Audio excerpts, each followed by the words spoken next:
उन्होंने ये trade deal की है जिसमें सारे किसानों की जिंदगी बर्बाद होने जा रही है। इंडिया यूएस ट्रेड डील को लेकर भारत और अमेरिका के बीच में इंटरिम एग्रीमेंट हो गया है।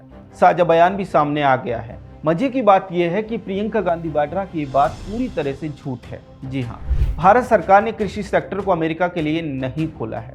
अब जरा कांग्रेस अध्यक्ष मल्लिकार्जुन खड़गे का ये बयान देखिए। किसानों का हित इन्होंने बलिदान दिया।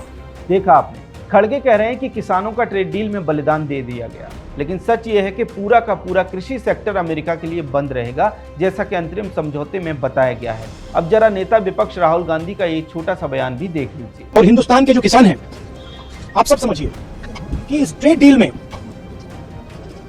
आपकी मेहनत को, आपके खून पसीने को नरेंद्र मोदी जी ने बेच दिया है। सिर्फ यही क्यों, संसद परिसर में भी इसी तरह के पोस्टर के साथ कांग्रेसी सांसद नारेबाजी करते दिखाई दिए। मजे की बात यह है कि ये सब कुछ ट्रेड डील के बारे में जानकारी आने से पहले किया गया। सवाल है कि जब पब्लिक डोमेन में ट्रेड डील के बारे में कोई सूचना उपलब्ध नहीं थी, फिर क्यों कांग्रेस पार्टी, राहुल गांधी और मल्लिकार्जुन खड़गे ने ये प्रोपेगेंडा फैलाया कि इस डील से किसानों के हितों से समझौता किया गया है। सिर्फ यही नहीं, इस पोस्ट को पढ़िए। आदेश रावल जैसे कई कांग्रेसी बुद्धिजीवी लगातार ये प्रोपेगेंडा फैला रहे थे कि अरे डेयरी सेक्टर को मोदी सरकार खोल रही है, दूध अमेरिका से आएगा, अमेरिकी गाय तो मांस खाती हैं, तो क्या भारत मांस खाने वाली गायों का दूध पिएगा? याद रखिए, डील की कोई भी जानकारी सामने आने से पहले ये सब नाटक किया जा रहा था। अब जानकारी सामने आ गई है और उससे पता चलता है कि ये दावा पूरी तरह से झूठ है। सच क्या है? सच ये है कि डेयरी सेक्टर, विशेष तौर पर दूध की बिक्री पूरी तरह से अमेरिका के लिए बंद है। मतलब 1 लीटर दूध भी अमेरिका से नहीं आएगा। दोस्तों, एक बात और समझिए, समझौते की डिटेल सामने आने से पहले ये सब कुछ हो रहा था और जानकारी आने के बाद भी यही प्रोपेगेंडा हो रहा है। जयराम रमेश, कांग्रेसी IT सेल समेत पूरा इकोसिस्टम लगा है कि किसानों के हित गिरवी रख दिए गए। तो आइए जरा विस्तार से समझते हैं कि सच क्या है। इस पोस्टर को देखिए। किसान जिन खाद्य वस्तुओं का उत्पादन करता है, जैसे गेहूं, ज्वार, जौ, मक्का, चावल, आटा, बाजरा, ओट्स, मैदा जैसे तमाम अनाजों पर पूरी तरह से प्रतिबंध लगा है। मतलब ये अनाज अमेरिका से भारत नहीं आ सकते। अब इस पोस्टर को देखिए। दूध, क्रीम, मक्खन, butter milk, paneer, butter oil और दूसरे डेयरी प्रोडक्ट भी भारत में नहीं आ सकते। अब इस पोस्टर को भी देखिए। आलू, मटर, बीन्स, खीरा, मशरूम और तमाम सब्जियां अमेरिका से भारत में नहीं आ सकती। इसके साथ ही इस पोस्टर को भी देखिए।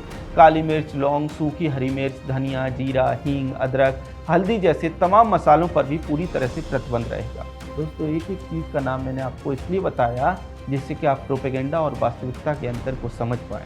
अब कुछ लोग साझा बयान दिखाकर कहेंगे कि इसमें तो एग्रीकल्चरल प्रोडक्ट लिखा है। सही बात है, लिखा है, लेकिन उसे ध्यान से पढ़िए। उसमें लिखा है wide range of US food and agricultural product. मतलब ये है कि तय उत्पादों की अनुमति रहेगी जो कि बहुत सीमित हैं। ये वो प्रोडक्ट हैं जिन्हें या तो भारत अभी भी अमेरिका से खरीद रहा है या फिर दूसरे देशों से खरीद रहा है, तो उससे कम करके अमेरिका से लेना शुरू कर देगा। कुछ उदाहरणों से समझने का प्रयास करते हैं। बादाम और सूखी मेवा को ले लीजिए। हम अभी भी ये प्रोडक्ट अमेरिका, ईरान और अफगानिस्तान से खरीद रहे हैं। क्यों? क्योंकि भारत में इन प्रोडक्ट की मांग ज़्यादा है और घरेलू स्तर पर उत्पादन कम है। ऐसे में मांग की पूर्ति के लिए बाहर से ये सामान खरीदना पड़ता है। एग्रीमेंट के बाद हो सकता है कि हम ये प्रोडक्ट ईरान और अफगानिस्तान से सूखी मेवा खरीदना कम कर देंगे और अमेरिका से ज़्यादा खरीदने लगेंगे। तो हमारा नुकसान क्या है? कुछ भी नहीं, क्योंकि हम तो पहले से ही इन प्रोडक्ट्स को खरीद रहे थे। पहले जैसा चलता था उसी तरह से चलता रहेगा।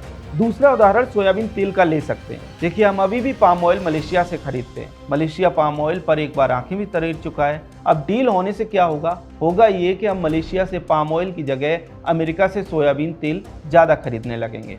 भारतीय किसानों के हित तो वैसे ही सुरक्षित रहेंगे जैसे कि पहले थे या अभी हैं। वैसे भी सोयाबीन तेल पाम ऑयल से कम नुकसानदायक होता है। तो कुल मिलाकर बात यह है कि इंडिया ने बहुत ही सोच समझकर डील की है। इसका एक उदाहरण ये भी है कि भारत ने डील में न सिर्फ टैरिफ 50% से घटाकर 18% करवा लिया, बल्कि ये बात भी अंतरिम समझौते में है कि इस टैरिफ को और नीचे लाने पर बात की जाएगी।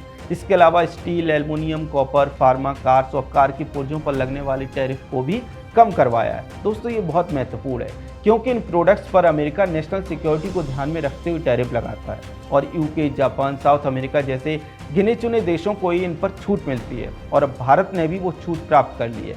सिर्फ इतना ही नहीं, अमेरिका जेनेरिक फार्मा, रत्न, हीरे और विमान की पुर्जों जैसे चुनिंदा उत्पादों पर भी टैरिफ पूरी तरह से समाप्त करेगा। एक बात और समझिए, ट्रेड डील को लेकर जो साझा बयान जारी किया गया है उसमें भारत के रूस से तेल न खरीदने को लेकर कोई बात नहीं कही गई है। मतलब यह है कि भारत ने टैरिफ कम करवा लिया, इससे भी कम करवा सकता है। रूस से तेल न खरीदने का वादा भी नहीं किया और एग्रीकल्चर और डेयरी सेक्टर भी अमेरिका के लिए नहीं खोला। हाँ, ये सही है कि अमेरिका से आने वाली चीज़ों पर टैरिफ हटाने या कम करने की बात कही गई है, लेकिन याद रखिए अमेरिका से भारत बहुत कम आयात करता है जबकि निर्यात ज़्यादा करता है, इसलिए ये इतना महत्वपूर्ण नहीं है। इस ट्रेड डील से एक बात साफ है कि कांग्रेस पार्टी राहुल गांधी और उनके पूरे इकोसिस्टम को एक बार फिर से जोर का झटका लगा है। एक बार फिर उनका झूठा प्रोपेगेंडा पकड़ा गया है। वैसे पूछना तो बनता है कि जब डील को लेकर कोई जानकारी ही नहीं थी, फिर कैसे ये लोग किसानों को बेच दिया गया जैसा प्रोपेगेंडा चला रहे थे। लेकिन पूछकर क्या ही फायदा, जब डील सामने आ गई तब भी ये लोग वही प्रोपेगेंडा कर रहे हैं। मतलब यह है कि उनके प्रोपेगेंडा के लिए तथ्य और तर्क की कोई ज़रूरत नहीं है। खैर, सच क्या है वो हमने आपको बता दिया, आप खुद भी साझा बयान पढ़कर समझ सकते हैं।